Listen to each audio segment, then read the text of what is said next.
joined now by senior White House and political correspondent Ed O'Keefe. Ed, talk to me about transparency. Why didn't the president's lawyers or the White House acknowledge this? Well, look, they think they've handled this by the book, at least from a legal perspective, and ultimately that's what they're more concerned about.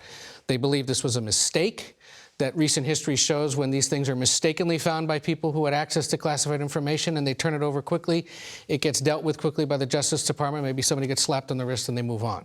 But the issue with public transparency and the president not being straight with the American public is certainly going to linger now and be the subject of questions not only in the press, but probably from his critics on Capitol Hill.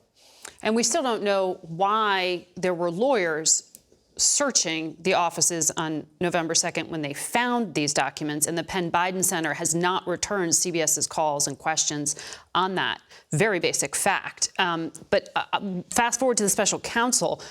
How is this going to affect the administration? Well, in the statements that were released on Saturday, the White House now says we're not even confirming basic details anymore. You have any, you go to the Justice Department. They're the ones taking questions.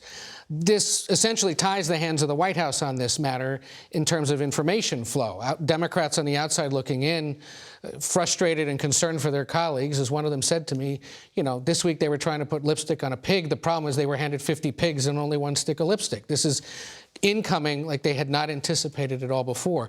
And as the White House tries to keep focused on other things, you should expect that they're going to just keep focused, for example, on the economy, as the president did this past week, as he will in the coming week. They've warned now that the debt limit showdown is coming, and that has to be dealt with. They've been trying to talk about the accomplishments of the last 2 years.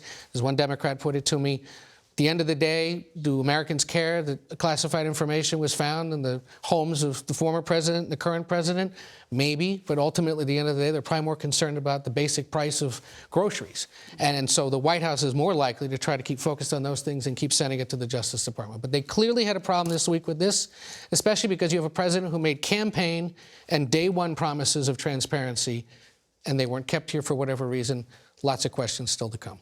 And we know you'll continue asking them. Ed, thank you for joining us.